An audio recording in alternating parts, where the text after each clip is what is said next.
사람들을 위해서 기도하는 그런 시간이 되었습니다. 여기 하도록 하겠습니다. 기도로 하나님께 이 시간 찬양으로 예배해 주시도록 하겠습니다.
우리가 영원하고 변하지 않으시는 하나님의 사랑을 생각하면서 조금 더 용기 있게 그리고 기도하는 모습에 할렐루야 교인이 됐으면 좋겠습니다. 성도가 되었으면 좋겠습니다. 하나님께 이제는 정말 내 마음 다해서 한 번 더 예배자를 찬양할게요.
최고의 성공을 예수님을 믿는 우리의 믿음을 입으로 고백하겠습니다. 시작. 주는 그리스도시요 살아계신 하나님의 아들이십니다. 아멘.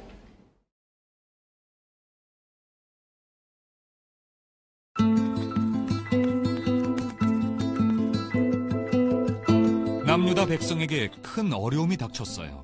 심한 가뭄이 찾아온 거예요. 하나님을 모른 채 하고 하나님 명령에 순종하지 않아서 겪게 된 일이었어요. 오래전 하나님은 하나님을 떠나면 어떤 어려움이 찾아올지에 대해 말씀해 주셨어요. 그 일이 실제로 일어난 것이죠. 남유다는 메뚜기 떼의 습격을 받았어요. 한때의 메뚜기들이 지나가면 또 다른 메뚜기 떼가 날아왔어요. 메뚜기들은 땅의 모든 풀과 나무를 다 먹어치워 들판에는 먹을 것이 하나도 남지 않았어요. 사과나무와 무화과나무 그리고 석류나무까지 모두 말라 죽었어요. 하나님은 남유다 백성에게 전할 말씀을 요엘 선지자에게 주셨어요. 요엘이 물었어요. 들어보십시오. 이전에 이런 일이 일어난 적이 있습니까?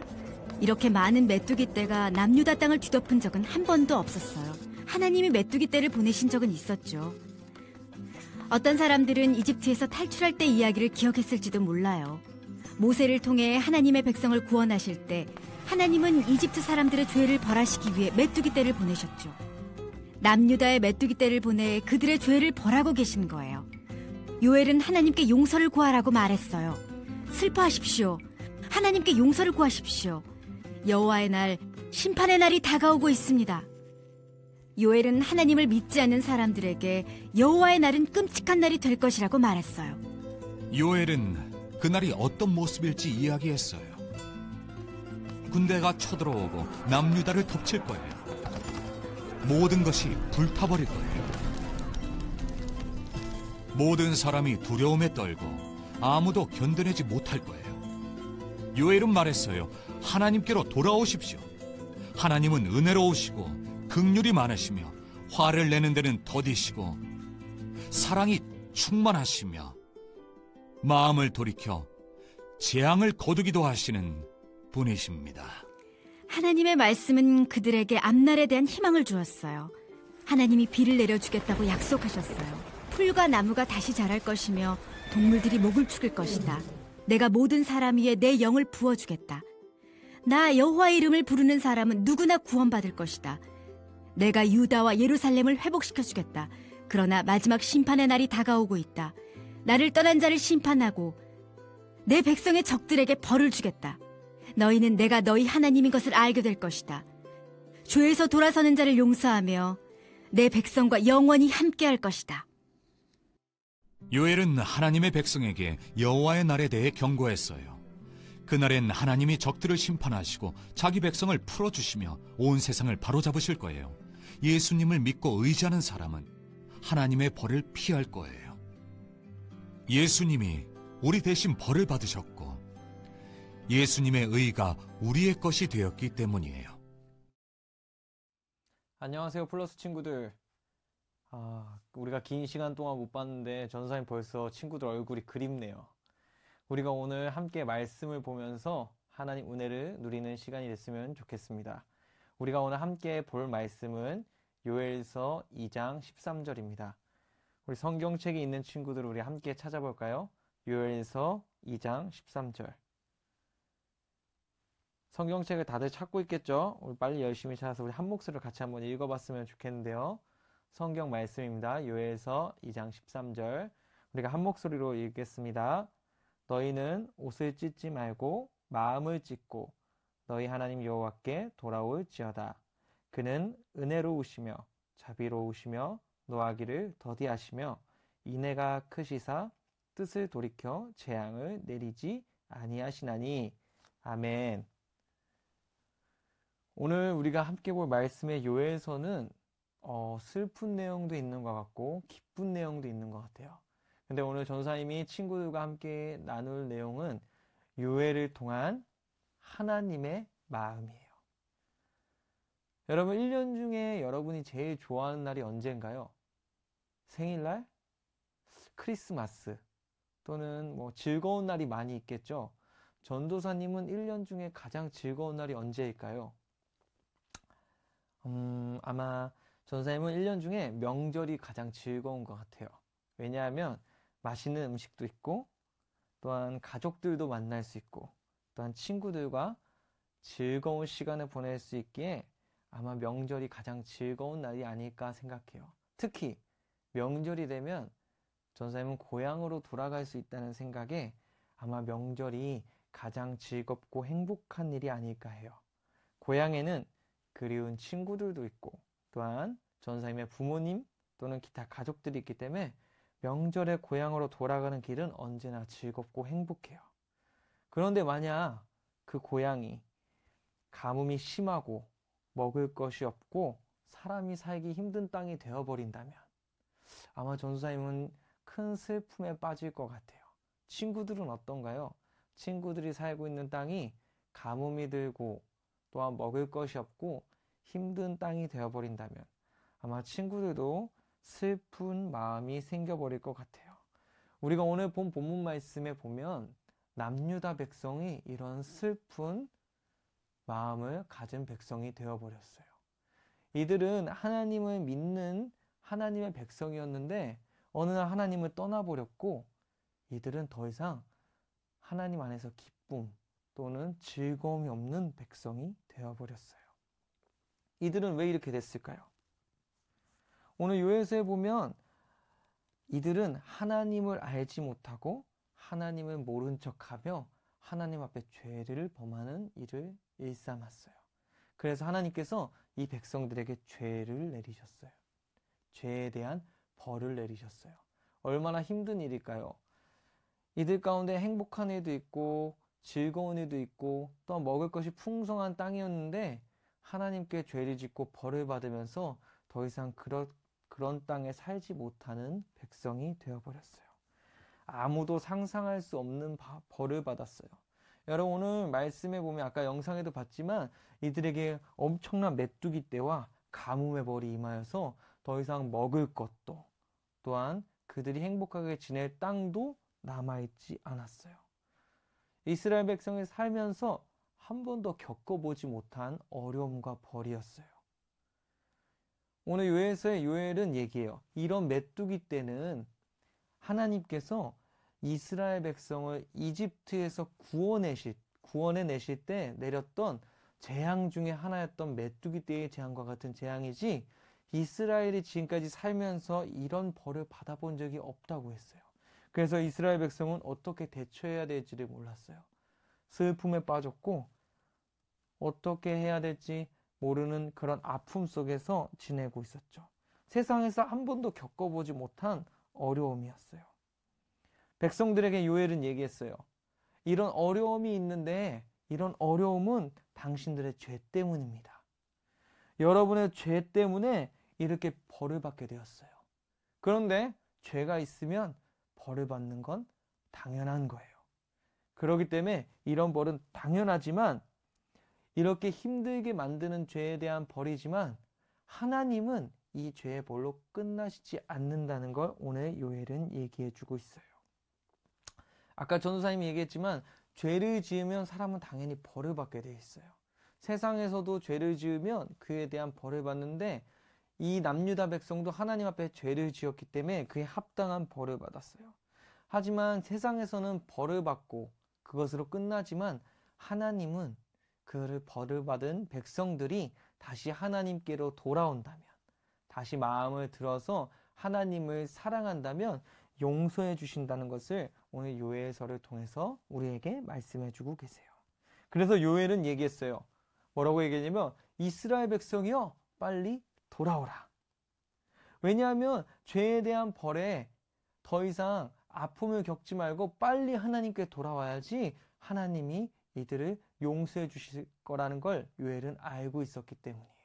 그래서 요엘은 하나님의 마음이 너희들을 벌하고 혼내고 그 다음에 무조건적으로 너희들의 잘못을 혼내는 분이 아니라 너희들이 마음을 돌이키고 너희들이 하나님을 다시 사랑한다면 하나님께 돌아온다면 하나님은 이스라엘 백성을 용서해 주신다는 것을 이야기해 주고 있어요. 근데 우리가 생각할 거예요. 당연히 죄를 지었으면 벌을 받아야지. 이스라엘 백성이 잘못했으니까 벌 받는 건 당연한 거야. 맞아요. 죄를 지었으면 벌을 받는 게 당연해요. 그런데 하나님은 그 벌의 끝을 이렇게 하시기 원치 않으셨어요. 하나님의 벌을 주시는 이유는 그의 죄에 합당한 대가를 치르는 것도 있지만 더 중요한 건 다시 하나님께 돌아오기로, 다시 하나님을 사랑할 수 있기로 만드시는 것이에요. 앞에서 얘기했지만 세상의 법은 죄를 지으면 그에 대한 벌을 받고 또한 벌을 받으면 평생에 그 사람은 죄인으로 살아가요. 저 사람은 저런 죄를 지었어. 저 사람은 저런 죄를 가지고 있어라며 사람들은 그 죄를 통해서 그 사람을 판단하고 또한 생각해요. 그러나 하나님은 죄를 지으면 벌을 받을 수 있지만 다시 그 죄를 뉘우치고 회개하고 하나님께 돌아온다면 하나님은 다시는 그 죄를 말하지도 또는 생각하지도 않는다고 얘기하셨어요. 신약에 보면 예수님께서 그런 말씀을 하셨어요. 회개하라 천국이 가까이 왔느니라. 그리고 이스라엘 백성에게 너희들이 너희들의 죄를 자복하면 내가 죄를 내 뒤로 넘겨서 다시는 뒤돌아보지 않겠다라고 얘기하셨어요. 하나님께서 죄에 대한 벌을 주시는 건 당연한 거지만 그거에 대한 궁극적인 목표는 우리가 하나님께 다시 돌아오기를 원하시는 거예요. 그래서 하나님은 그 죄에 대한 용서뿐만 아니라 그것을 넘어서 우리가 죄인의 이름을 갖고 있지 아니하고 하나님의 자녀가 되는 권세를 주셨어요. 정말 이게 얼마나 놀라운 하나님의 마음입니까? 오늘 요엘서를 통해서 하나님은 요엘을 통해서 하나님의 그 궁극적인 마음을 이 남유다 백성들에게 전하고 싶어 하셨어요. 오늘날도 똑같아요. 하나님은 우리가 정말 죄를 짓는다면 그거에 대해서 벌도 하시겠지만 벌을 주시는 이유는 우리가 더욱 하나님의 사랑을 알고 하나님 앞에 돌아가기를 원하셔서 그래요. 친구들, 우리가 살면서 죄를 지을 수도 있고 하나님보다 더 사랑하는 것을 가질 수도 있어요. 근데 그걸 통해서 나의 마음이 낙심되고 또한 나에게 어려움이 왔을 때 하나님은 빨리 하나님께 돌아오기를 원하세요. 그리고 하나님을 더욱 사랑하기를 원하세요. 그럼 우리 이 하나님의 마음을 어떻게 알 수 있을까요? 요엘은 후반부에 그런 이스라엘 백성의 어려움 가운데 있었지만 다시 돌아온다면 하나님께서 어떤 축복을 주실 것을 이야기하고 있어요. 그러면서 이사야 선지자의 말과 아모스 선지자의 말과 또는 예레미야 선지자의 말을 인용하면서 하나님의 말씀에 이렇게 나와 있어. 하나님의 말씀에 하나님이 우리를 용서하시고 사랑하시고 회복시킨다는 것을 말씀하고 있어라고 이야기하고 있어요. 여러분, 우리가 이제 코로나19로 인해서 각자의 집에서 예배를 드리고 있어요. 또는 가정, 어머니와 함께, 아버지와 함께 가정에서 예배를 드리고 있는 친구들이 많을 거예요. 이 시간 우리가 하나님의 마음을 더욱 알기 위해서 하나님 앞에 기도와 말씀으로 나아가야 돼요. 요엘이 이스라엘 백성에게 이야기한 것처럼 우리는 하나님의 말씀을 통해서 그분의 사랑을 알고 그분의 마음을 알 수 있어요. 또한 담임 목사님 주시는 기도 제목과 전도사님이 이렇게 올리는 영상을 통해서 우리는 하나님의 마음을 더욱 알 수 있어요. 왜냐하면 하나님은 예수님을 통해 그 사랑을 이미 보여주셨고 그 이야기를 이 말씀을 통해서 우리에게 또 보여주시고 있기 때문에 그래요. 오늘 우리도 죄를 인하여 고통받는 삶을 살 수도 있지만 하나님 앞에 백성으로 또한 살 수 있는 삶이 또한 주어졌어요. 이렇게 하나님의 넓은 사랑과 하나님의 끝없는 용서의 마음을 우리가 알고 하나님의 자녀된 삶을 살아갈 수 있도록 또한 이렇게 끝까지 포기하시지 않고 우리를 사랑하시고 용서하기를 원하시는 하나님께 감사하며 어떤 상황 속에서도 하나님께 나아가는 우리 모든 플러스 친구들 되기를 전사님 바랍니다. 함께 기도하겠습니다. 하나님 감사합니다. 이 땅 가운데 우리를 부르셨고 단 우리에게 사랑의 마음을 주심을 감사합니다. 죄로 인하여서 하나님을 만날 수 없는 우리를 하나님 우리를 너무나 사랑하셔서 그에 대한 벌로 끝이 아니라 예수님을 보내셔서 우리를 용서하시고 다시 한번 하나님의 자녀가 될 수 있는 기회를 주심을 감사합니다. 하나님 우리에게 그 끝없는 하나님의 사랑을 주셨기에 우리가 그것을 감사하며 이 세상에서 하나님의 마음을 더욱 알아가며 함께 말씀으로 우리 가족과 우리 교회가 우리 나라가 우리 친구들이 함께 서갈 수 있는 그런 복되고 귀한 시간 될 수 있게 주님 인도해 주세요. 감사합니다. 모든 말씀 예수님의 이름으로 기도드립니다. 아멘. 우리가 함께 주기도문으로 마치겠습니다. 하늘에 계신 우리 아버지여, 이름이 거룩히 여김을 받으시오며 나라에 임하옵시며 뜻이 하늘에서 이룬 것 같이 땅에서도 이루어지이다. 오늘날 우리에게 일용할 양식을 주옵시고 우리가 우리에게 죄 지은 자를 사하여 준 것 같이 우리의 죄를 사하여 주옵시고 우리를 시험에 들게 하지 마옵시고 다만 악에서 구하옵소서. 내게 나라와 권세와 영광이 아버지께 영원히 있사옵나이다. 아멘.